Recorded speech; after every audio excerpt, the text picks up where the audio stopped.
Great. Well, look, thank you very much for giving up your hot Tuesday evening. You're having a heat wave in the UK? Yeah. Yeah. That So last. I'm really excited to introduce both our founders actually on the call this evening.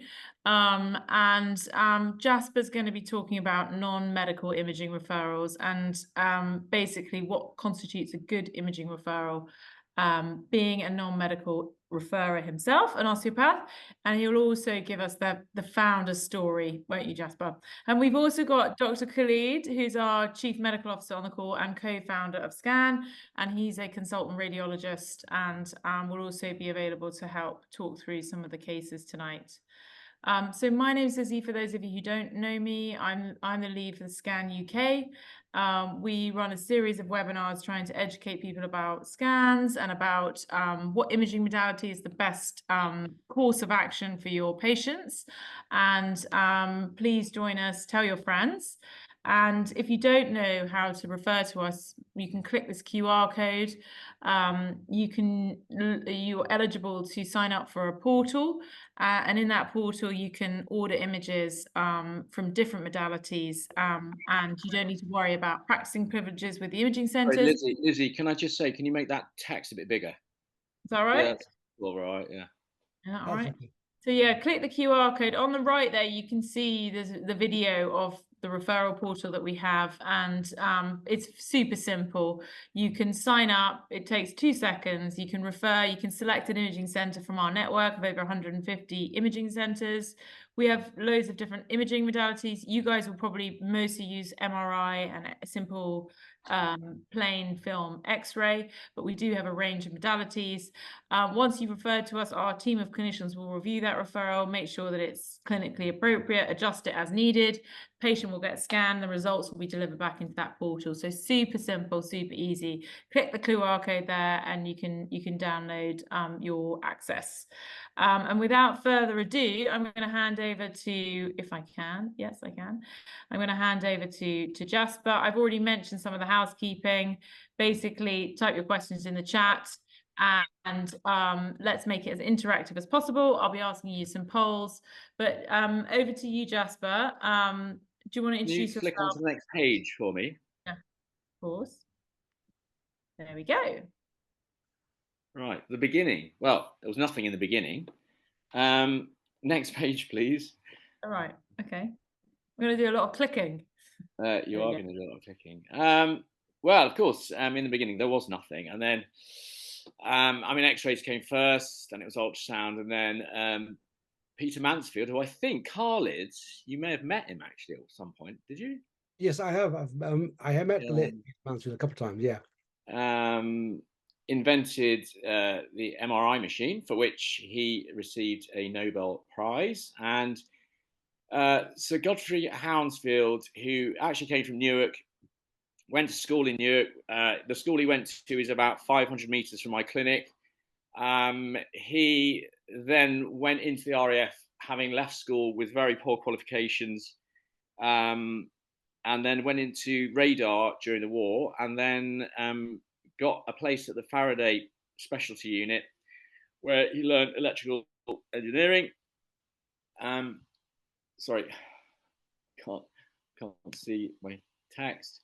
And so essentially, that was a great example of someone who maybe wasn't academic when he left school, but he thought differently, and therefore he created something that was different. I think obviously the MRI machines were launched in the sort of mid 80s, and CT would have been before that. Can we go on to that next slide, please, Lizzie? And the irony is obviously that our birthplace is also Nottingham. I'm not saying we're going to win a Nobel Prize, but we are, in Olympic parlance, carrying the torch or the baton onward and trying to give patients more accessibility, more affordability, more speed, but also we're trying to sort of like help clinicians understand that they can also be part of that whole structure of events and essentially to sort of aid diagnostics. Could I get onto the next page, please, Lizzie? Yep. There's a bit of a delay, so there you go. So essentially, although I'd started using MRI machines for patients of mine in sort of early 90s.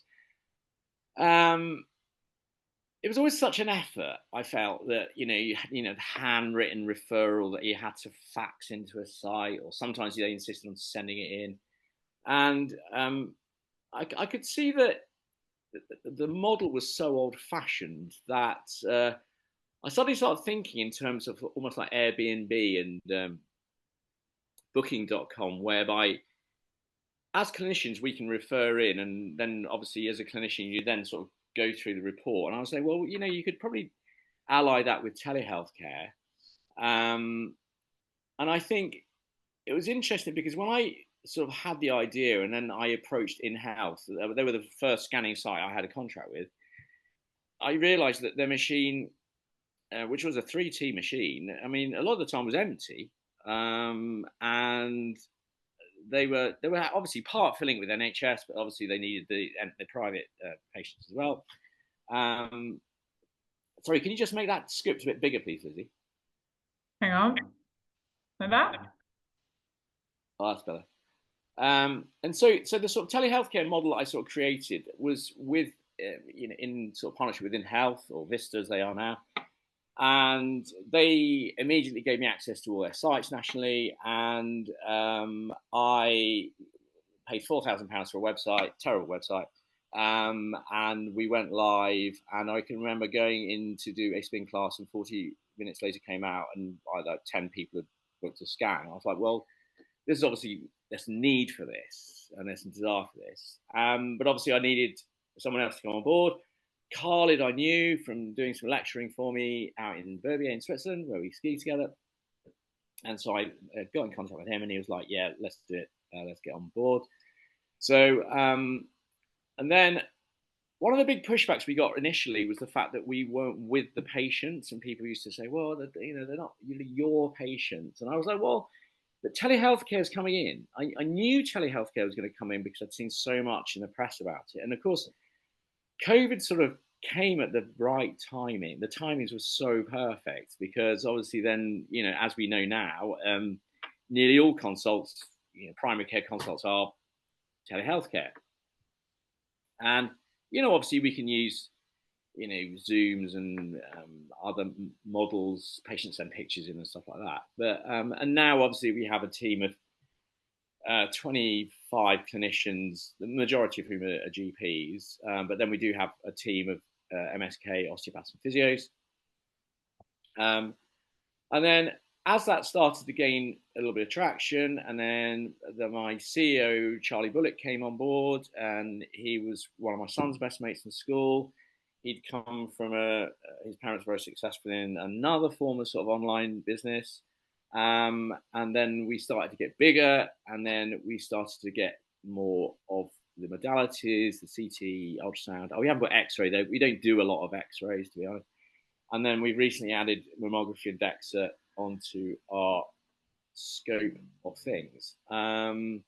We expanded into Germany in 21, which was super successful, but it's so difficult to make it work in Germany because of their insurance model and price caps and stuff. And essentially, we then realized the American project that we'd started was huge, and actually we needed to sort of focus our attentions on that. And I say when we started in our first office was in Brixton in 21, where there were 4 of us in this small, it was a quite cool office, a tiny little desk. And then now we're 5 states in the States. Our main office is here on the Strand. We've got 150 staff.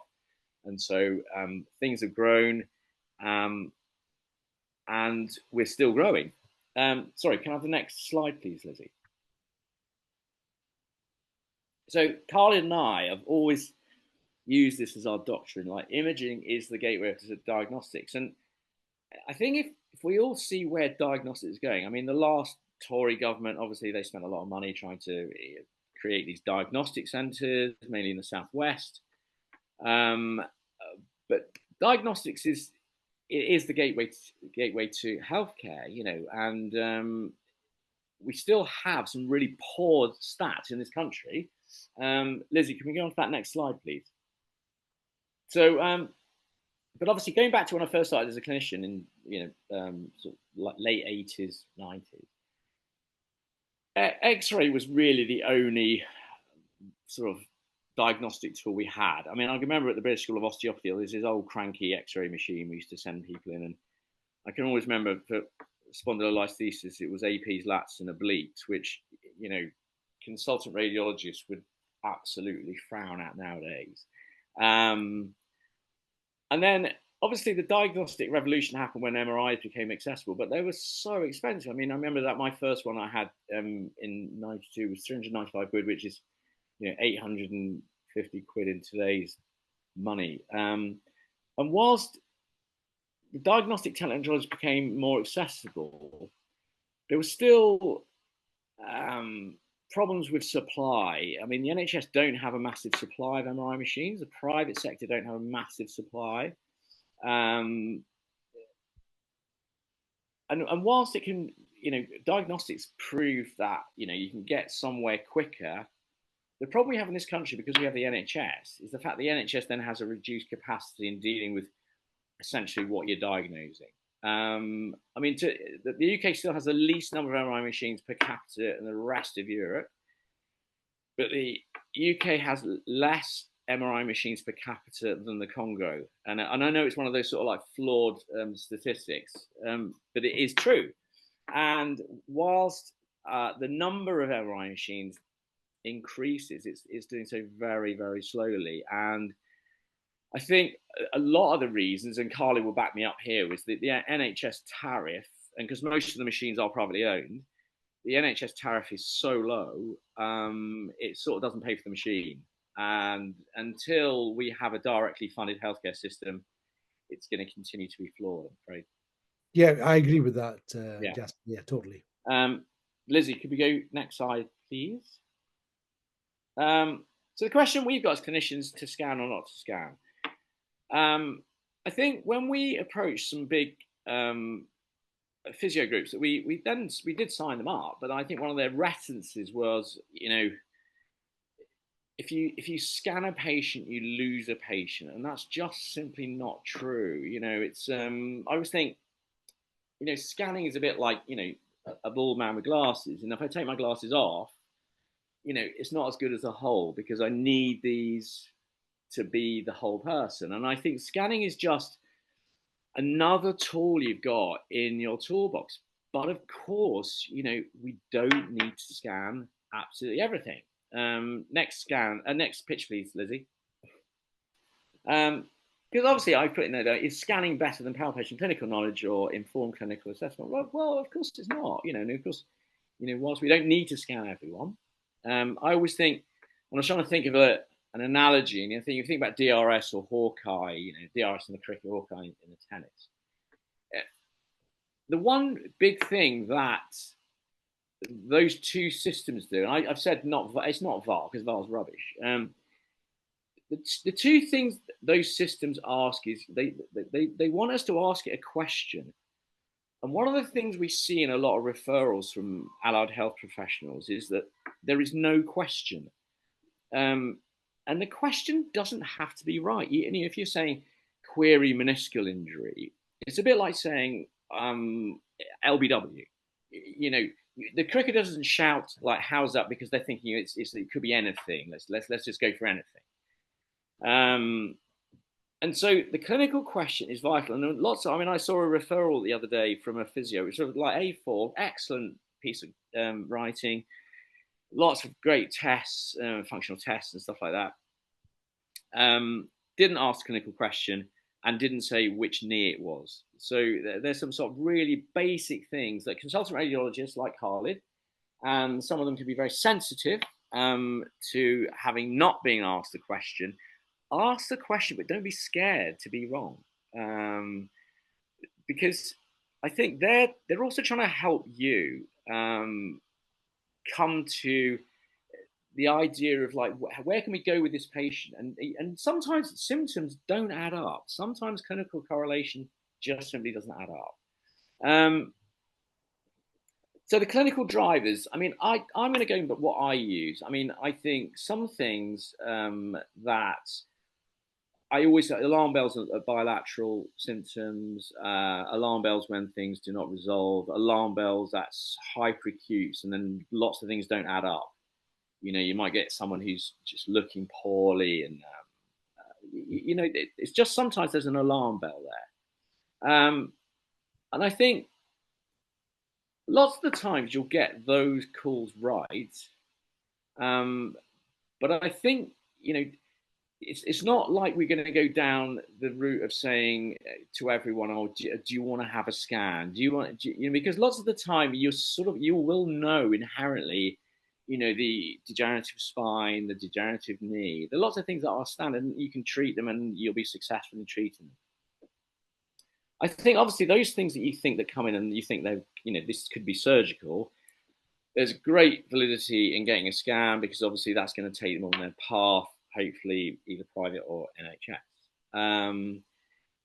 Another thing that we find a real problem with allied health professional referrals is that the decision has been made based on cost. So they can see an X-ray is cheap, so they'll send if someone with like anterior hip pain in, and they'll say, well, an X-ray of a hip, and patient can't afford MRI. Well, I mean, obviously for things like that, we just immediately turn it down because it doesn't comply to IR, MER.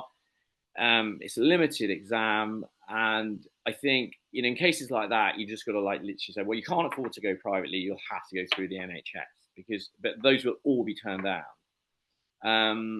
In terms of what scanners, I think a lot of people get funny ideas about. Most of the machines nationally 1.5, some are 3T.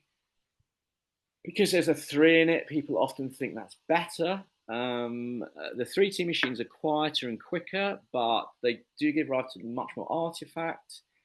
And if you've got anything non-ferrous in your body, it does obviously collect quite a lot of energy, so it gets quite hot. Open scanners generally claustrophobic patients and patients who are too large to get into the tube.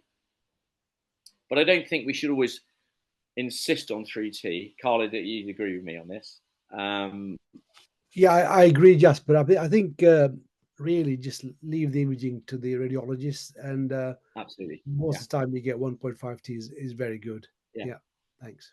And I think the last thing is an interesting, because whilst we hate and we never allow this on a referral, I still think it's worthwhile that with the patient peace of mind, is it underestimated? Well, it's an interesting thing. I mean, I think in terms of medical scanning, where we're doing lots of heads and abdominal parts, of course it is. But it's equally the same for some MSK patients who've had long-standing issues.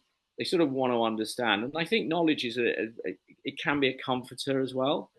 And as soon as someone understands why they've got a certain type of symptoms, there's a sort of, you can relax a little bit. So whilst we never ever would want to put on a referral, patient wants it for peace of mind, or the patient, we do see these, the patient wants to have a quick look.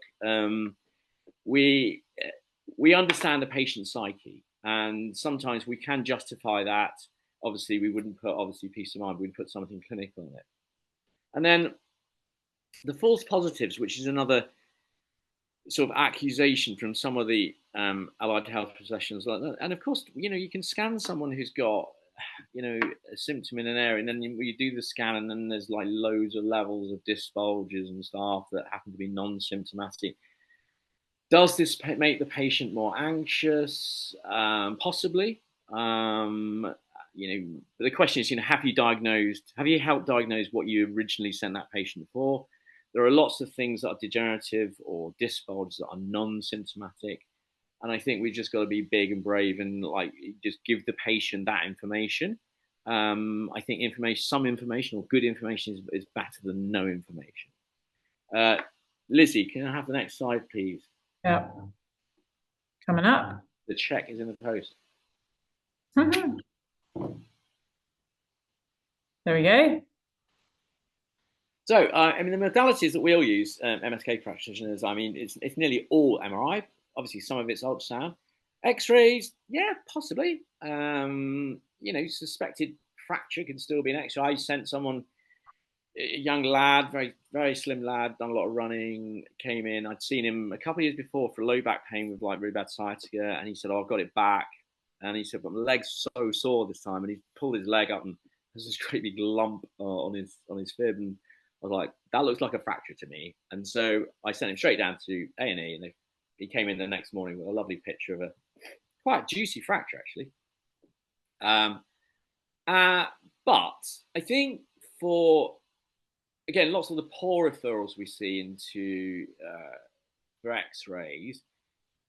For example, those patients who you suspect might have an insufficiency fracture because of osteoporosis. Look, the X-ray is only going to tell you one story, and you have to be more encompassing. And again, don't be influenced by this price thing as well, because we have a lot of people sent in for lumbar spine X-ray, query arthritis in someone who's 70. Well, they're going to have some arthritis, but you've got to come up with a better reasoning, a better judgment, a better justification. Because when we send those to site, people like Khalid will look at this and say, well, look, where's the story in this? We need to have more meat on the bone here. And again, I think sometimes the MSK clinicians they're slightly scared about putting something that they think might be there. You can always put, question mark CA, question mark, whatever you think could be there. But you're directing that. And it's a bit like going back to DRS. You're saying one thing and they're going to look for that, but then they're going to look for something that's going to give the same symptoms as that. And so, and that's what Khalid does a lot. And I think some of the things I just picked out was like some of the mistakes that we always scans we see that patients have come in on for long-standing treatment sessions. Shoulder impingement and cervical nerve entrapment, we see a lot of that. And I think sometimes you're better off going for a two-part scan if you're not sure. You don't gamble on just doing one part. And it's a similar one with low back pain and groin referral. Most sites won't do just the low back. Is that true, Khalid? Yeah, I mean, I think going on to the shoulder, for example, you're never sure exactly. I mean, clinically, you should be able to tell impingement from nerve root pain from the cervical spine. I'm not a clinician, I'm a radiologist, but I've got years of scanning patients. But as Jasper says, if you're not sure, and a lot of times you can't be sure, and it's a patient, right? Nothing is black and white in medicine. So go for both of them. And the question about one part, two part for groin referrals, you just don't know what's causing it. So you're gonna have to do the hip and look for a hernia. So yeah, I totally agree. So just go for the money straight off. And I think for functional, I put this line in here about functional tests, and we all do functional tests. But I went to an orthopedic symposium, and there was a shoulder surgeon from Germany, and he asked the question to the room of surgeons saying, "Oh, how many functional tests are there for shoulder dysfunction?" And some bright kid at the front said, "Oh, there were 263 or something crazy." And he said, "No, actually, they're 273." And he said, "I'll tell you now, they're all rubbish." He said, "You just won't know until you've done that scan."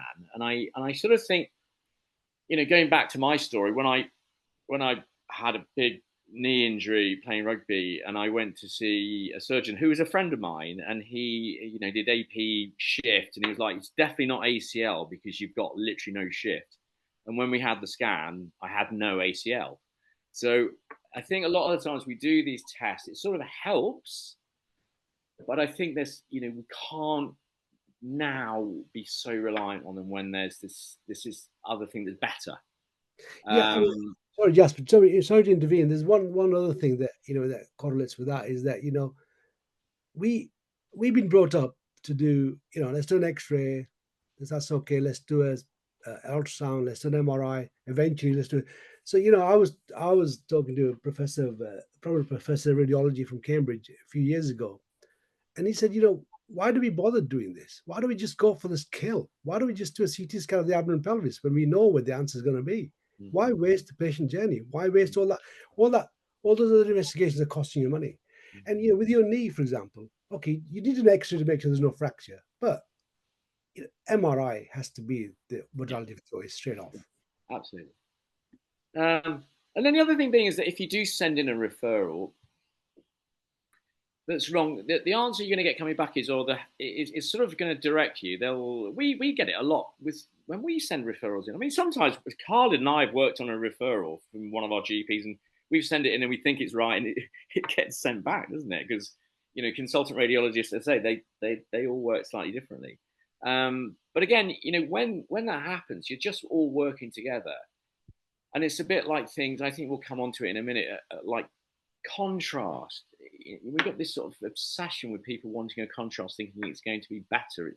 It's not. A contrast is the decision of the consultant radiologist. And nearly all things MSK will not have a contrast. Later on, we'll sort of like see what the exceptions of that are. Again, ask that question. AI is coming in. We know that is, and that will help. And people like Khalid will be auditing all that sort of stuff coming in. We had a meeting with a company who do prostate scans. It's a charity, and they are now using MPM multiparametric prostate scans, which is gold standard, with AI for the read, which is one of the first ones in this country. Can I, or may I have the next slide, please, Lizzie? Yeah. Right. So, I mean, other examples of, imaging, obviously we don't use, so trauma, in urgent care. Khalid can talk a little bit about this if he wants to. It's CT. And obviously we send a lot of patients for CT, abdo-pelvis and stuff like that from our GP-led side events. Obviously, it's not something that, as MSK clinicians, will use. Obviously, yeah. Sorry, Jasper. As you say, just briefly about trauma CT, MSK clinicians don't very rarely use that, and CT of the body almost always requires contrast. So, yeah. Sorry to interrupt there. Carry on. That's fine. And I say, I mean, I think the examples that where we'll use contrast is the MR arthrogram. They're super expensive. They're contrast scans, so you'll need sort of recent bloods under 3 months to check kidney function. You always have a pre-contrast image and then a post-contrast image, so you can see that difference. They start at about £1,000, and I think if you're looking for things like labral tears, they are the gold standard for labral tears. Although I have to say, having read a lot of reports, I would question some of the gold standards in that, because it often comes back with like query labral tear, where you can actually get that from an MRI scan. Yeah. So just to touch on the MR arthrogram aspect of things, it's really I think our colleagues will understand there's a 2-stage procedure.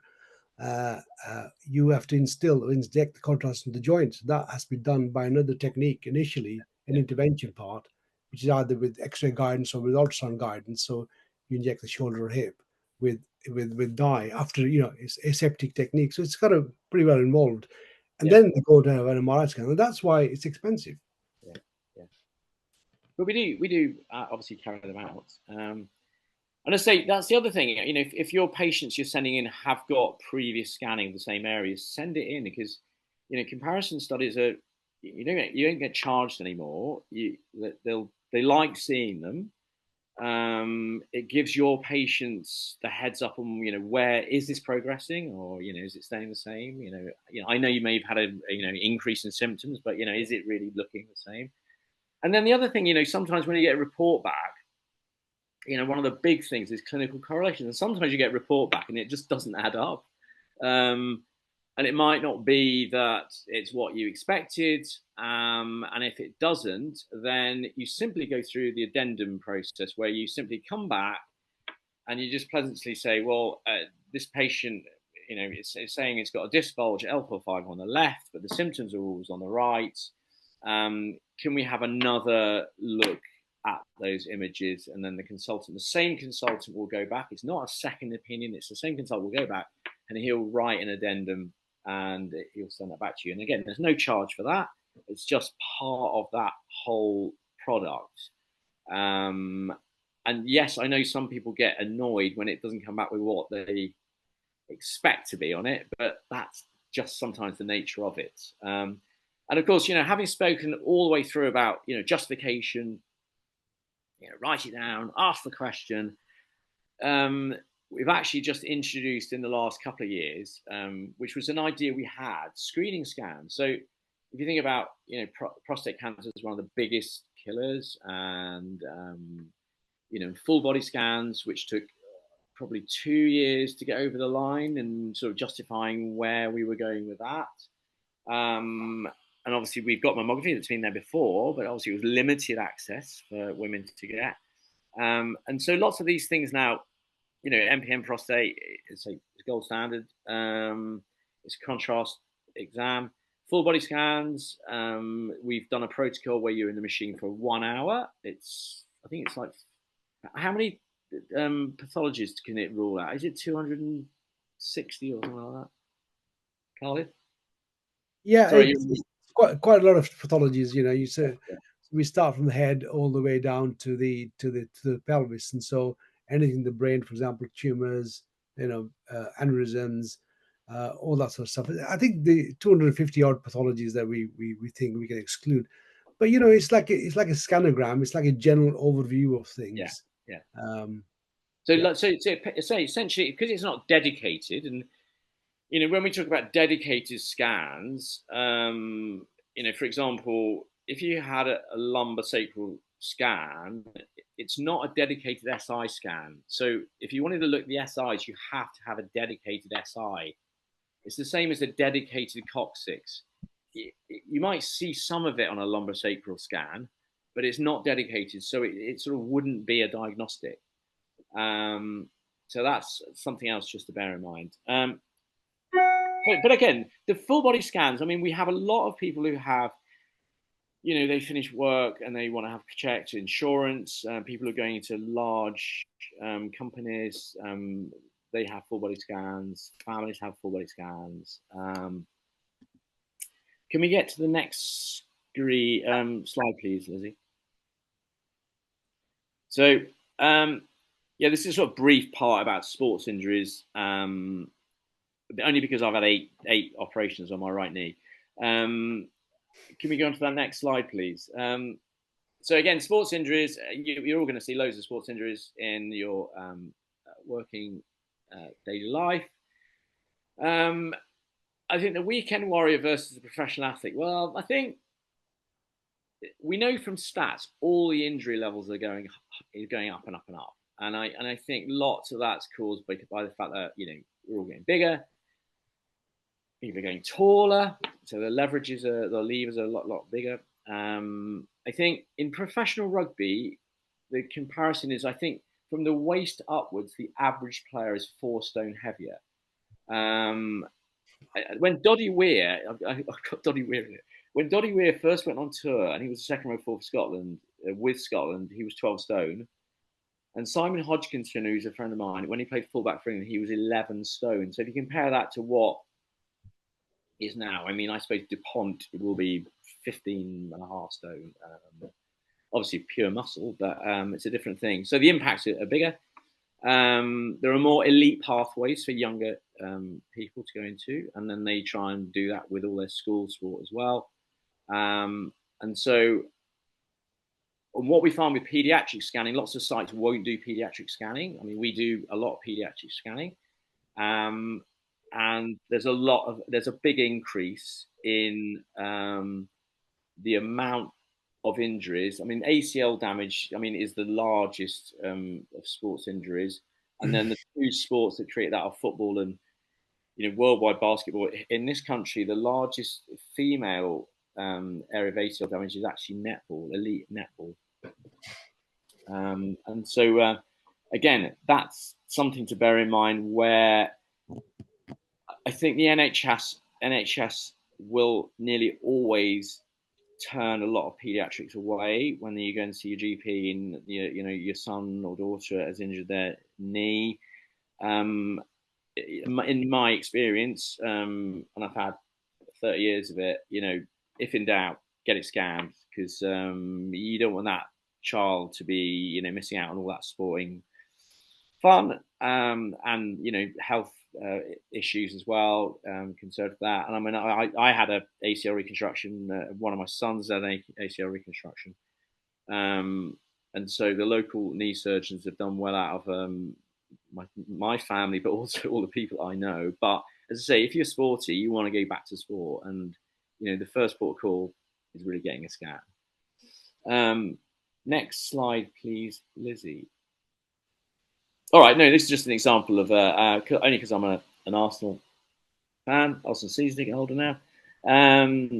In 1971, the double winning side, they had 12 players played in the first team, and then last year, where we nearly won, we had 25 played in the first team, and that says a lot about how professional clubs look after their players. I mean, there's this sort of like big thing about like, oh, do the professional players have more injuries now? Well, they have more scans. Definitely, I think because of you know, insurance and the commodity that they are. But certainly back in the day, you know, where you know the magic bucket came out, and you just carried on. Gone on those days. So and we do look after the women, Arsenal women's. We do a number of football clubs, and obviously the biggest area we scan from them is knees. We do a lot of knees. Can we go to the next slide, please, Lizzie? Which may be some images. Oh no. So I was saying, I mean, my parents lived in France for 30 years, and they have one of the best healthcare systems in the world, which is directly funded. And in France, you know, you have access to a consultant within 48 hours, I believe, by law. And but their 5-year median survival rate for the 5 biggest causes of cancer deaths is 2/3 better than ours, and that's because they just have a mass of diagnostics. And you know, we are just so far behind still, and even you know, with Rishi's deal with Vista creating those diagnostics down in the southwest, we're still so far behind. There was a letter written into the Guardian by a consultant oncologist who said that the urgent pathway for a patient with known cancer for a CT was 13 weeks. You know, which is just absolutely disgraceful. And can I see this getting better? I can't see it getting better. I mean, Khalid will probably back me up on this. You know, we don't know where this money's coming from to create these diagnostic centers, but also just to buy the machines. I mean, they're not like they're all over the place. I mean, I think Jasper, you're absolutely right. I mean, we are woefully behind the rest of the world in diagnostics and cancer treatments and diagnoses. And you know, the college is saying, Royal College of Radiologists, you know, banging the door for years to increase the number of radiologists. I mean, you can increase the number of machines, diagnostic centers, but there's so many images to report. You know, so many patients, and there's a massive backlog. So I don't know. It's not going to get better overnight, and I don't think it's going to get better within the time of this government. But yeah, we are very upset with the way the NHS is going at the moment, and of course, the private sector is doing really well now, because quite a lot of patients that I see now in my private sector hospital is there are a lot of self-pay. They say, "Oh, Dr. Latief, we can't wait 12 weeks for an ultrasound of the wrist because, you know, we've got a bit of swelling there." I mean, it's nothing, but they want a peace of mind. They want to make sure there's nothing going on there. So poor old patients are having to pay to get away from the NHS waiting list, which is totally unfair. Yeah. So basically, MRI is gold standard in sports. Obviously, historically, you know, before MRIs, it was, you know, steroids and X-rays. You know, a good old reductionist way to treat things, but we've sort of moved on a lot from that. And I know if you go on to that next slide, I think that's Brian on the next slide. Brian English? Oh no, I mean, it's just some stats. Like we talked to the RFU the other day about how many scans their players have, and It's a lot. But obviously, lots of the players are insured. Lots of the top professional players are insured, so it's a lot more affordable. Or the clubs pay for it. You'd be surprised within professional rugby how many players have to pay out of their own pocket. And I think the next slide is Brian, because Brian trained with me, and then he became the Olympic team doctor. Was on TV for a while actually, and some show where celebrities jumped off into swimming pools or something. And then he became the Olympic doctor, and then he became the Chelsea doctor, and then he was Middlesbrough, and I think he's now at Derby. But I can always remember telling a story about Chris Tomlinson when he was the Olympic doctor, and he was in, I think, the European Championships, and he'd done his first jump. He'd done a like, amazing first jump, but he came over and he said, I think I've torn my hamstring. So they smuggled some ice over, and they said, all right, don't jump because your first jump was so good. And anyway, his first jump was so good, it got him into the final jumping pack. And they said, right, just do the last jump. And so he jumped the last jump. And I think he came third, but his last jump was 10 centimeters more than the first one. And when they scanned him, he had a grade 2 hamstring tear the next day. And I was like, what's the conclusion there, Brian? He said, you can jump further with a tear in your hamstring. So sometimes athletes can do amazing things, even though they're damaged. But yeah, and Brian, as I say, I know after he was with the Mourinho crowd, and I know when there was a whisper that Brian had got a job back in professional football. I said, "Is it with Mourinho?" And I remember him saying, "Never again, never again." Yes. Anyway, we've got some images that Khalid is going to talk you through. I might try and help. So, 20-year-old runner with hip pain, cam deformity. And again, I think this is one of the, I put this on because it's one of those really weird things you see coming in. It can often be with someone who's really sporty and who's actually been non-symptomatic, and then they've suddenly developed this pain. And my youngest son was training for the London Marathon. I think he'd got to doing 15 miles or something, then suddenly developed. He had a bit of groin pain, but mainly it was mainly knee pain. They had got like L4 referral, and I sent him to see a friend of mine, and he was sort of got a bit of symptomatic relief, but it always came back, and he was struggling with his running. And I saw him, and I said, I felt it, and there was just sort of bony restriction. I said, well, let's get an MRI of it, and it came back, and he had a cam deformity, which in time, with time and ibuprofen, went away. But again, it's one of those very common things we see. Perhaps we don't always pick up. Khalid, have you got anything to say? Yeah, I think cam deformity, as you say, is femoral stability impingement syndrome, and you are seeing more and more of this because we're looking for them more often, and it's actually more common than we think. Yeah. Yeah, so we are on the lookout for it. Yeah, absolutely right. Next image, please, Lizzie. Bring it up. There you go. So that's one of martial arts fighter with hip pain. Again, femoroacetabular. And again, I always think it's interesting because the title of it, 30-year-old martial arts fighter with hip pain. It's like, so he's got amazing flexibility. And then he suddenly developed hip pain, and you can see from the image that one of the hips is a bit of a mess, isn't it, Carla? Yeah, I think this is difficult. It's always difficult to comment on one image, isn't it, on this CT coronary format. As you can see, I tell this is the CT coronary formation, and this is the hip joints here, and there may be a bit of sclerosis on the left here, causing impingement. Yeah. Can we go to the next one, which is the next one? There you go. And then this is biceps femoris, signal change.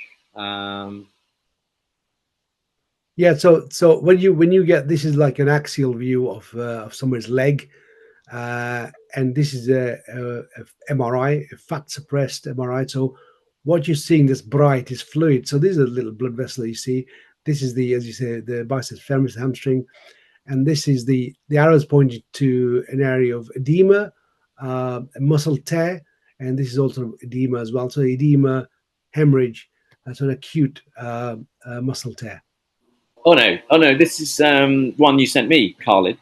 Oh yes. And I said, can you send me a picture of a grade 3/4 quad tear? And he sent me this, and he said, well, obviously 2 of the muscles are still existing. And I was like, how do you know it's 2? And he said, well, that's because I'm a consultant radiologist, Jasper.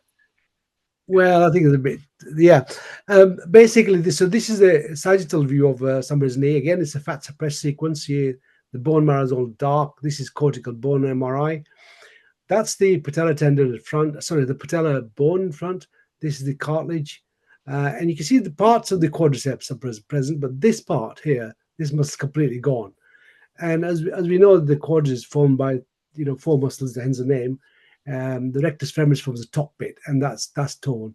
So these bits are still present. So this is basically a full tear, really, of the 3/4, as you say, of the quad's tear. Nasty. Yeah, it is nasty. Yeah. Next one, please, Lizzie.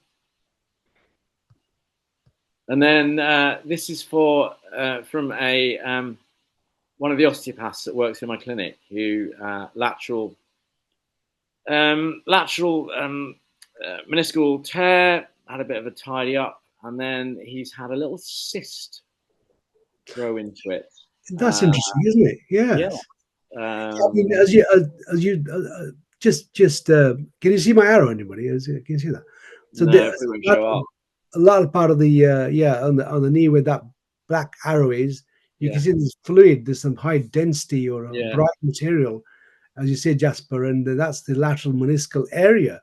Yeah. So the meniscus is not present anymore. But what you've got is fluid in that space. So, and he's only 24. So I hope he carries on working. We try not to surgeons try not to do meniscectomies on lateral menisci because they accelerate with degeneration when you do them, as you know from your clinical experience. Yeah, personal experience. Yeah. Right. I don't know if anybody is sending any questions. I haven't actually got any questions that have come through so far. Everybody's too hot. Anyone got any questions? Very quiet. They've been answering a lot of polls, everyone on. We've got about 38 participants. Jasper, can I ask a question as a radiologist? You said that sometimes the scan report comes back and says the disc is on the lumbar spine disc is on the right side, the patient on the left side of symptoms. I see that so many times. Yeah. The changes on the contralateral side. I think it's so much doing this, working in this environment, and there is a specific condition you can get where you get it, but it's sometimes pretty annoying when you set you sort of think what's going on. And I know from speaking to a number of the MSK clinicians that work for us, they said that one thing that they have learned a lot is that how wrong they could be sometimes in their clinical assessment. And that's, again, none of us are perfect, but sometimes it's pretty tough. So when I do that report, I do the report, I do my conclusion, I say, look, the disc is on the left side, but I note that your clinical information is on the contralateral side, so that there's no kind of confusion from the clinician to say, actually, the radiologist didn't read the clinical information properly. That's what I tend to do with that one. Yeah. I mean, I don't know if any of the chat's got any experience of that. I mean, it'd be grateful to hear from them. We've got a question here which says, when do you send for MRI for suspected meniscal injury? A number of things, I suppose, is length of time the patient's had it, if they're getting locking or instability. Again, you're never 100% sure it's meniscal, because often the meniscus will come as part of a triad injury. And I think sometimes you're going to feel it and you think, it's just got that feeling of meniscal tear in it. But then there's often an associated ligamentous damage as well. But again, sometimes, you know, I was laughing actually when I was thinking about this today, thinking, you know, sometimes when you book someone in for a scan, there's quite a lot of people get better really quickly. So book the scan and then see what happens. But I would say locking instability and the length of time they've had it. So if they've had it more than probably 3 weeks and then they've not really made a great change, I would be questioning whether that is going to recover sufficiently. Again, going back on what Khalid says, and the one thing to remember is that, you know, the trouble with meniscectomies as well, and which is why they tend not to do arthroscopic clear-outs for the elderly knee now, is that as soon as you go in and do surgery, you take something away that you sort of need. And so it does rapidly accelerate that degenerative process. So it's a fine line. But again, you know, if you're a young sporty person, or if you're a middle-aged sporty person, or if you're an elderly sporty person, you want to keep going, you will keep doing a lifestyle thing, maybe going to get a diagnostic. And yes, it might show there's a small tear, but that actually doesn't look that bad. You can then treat it manually. And then you all know where you're going. You've got a good idea on prognosis. You've got a good idea on timescales, all those other things that help you. Yeah, I mean, I don't know of any knee surgeon who will do an arthroscopy on anybody without prior imaging, and that imaging is per excellence has to be MRI scan. Yeah. One that's just come in. If I refer to the Cobalt Cheltenham and I just refer for imaging and the scans report come back to me, then I have to refer back to MSK for consultation. If I send for scanning with you guys, do you have the whole package consultation available? I'm lucky that I have several good hospitals and clinics that will set referrals from me. From Rebecca. Well, I suppose we have Medbell. We have an ever-growing team of onward referral consultants. But I would say to Rebecca that if you have an established, and I mean, obviously this is my experience, I established a network of people who I referred into. So 3 knee surgeons or knee and hip surgeons, 3 spinal surgeons, you know, a shoulder surgeon. And I sort of stuck with that because we sort of understood each other. So whilst, you know, we do have a network that you can refer into, I think if you've got established networks where you are, it's good for your relationships as clinicians. That's not to say you can't use this for the scanning, but I'd say I think the clinician to the consultant relationship is really important. That answers the question, Rebecca. Yeah, I think so. Great, guys. Well, that's been super helpful. I don't know if anyone else has any questions, drop it in. Loads of people have asked for the next session to be on MRI interpretation and also shoulders next. So that's interesting. Thank you for the feedback. Thank you so much, Jasper and Khalid, for giving up your time this evening. It's been super informative, and yeah, we'll look forward to the next session. We'll hopefully try and have it on MRI interpretation. So thank you for giving up your Tuesday evening, everybody. And yeah, we'll sign off for now. We don't record the session, just to answer one more question. We put a posting of it on YouTube, and we also will share a certificate with you if you email us. So thank you very much for joining, and we'll send you the link via email. Thank you very much, Lizzie and Jasper. Appreciate that. Thanks, Khalid. Thanks, Lizzie. Thanks, guys. Thank you. Have a wonderful rest of the evening. Goodbye. See ya.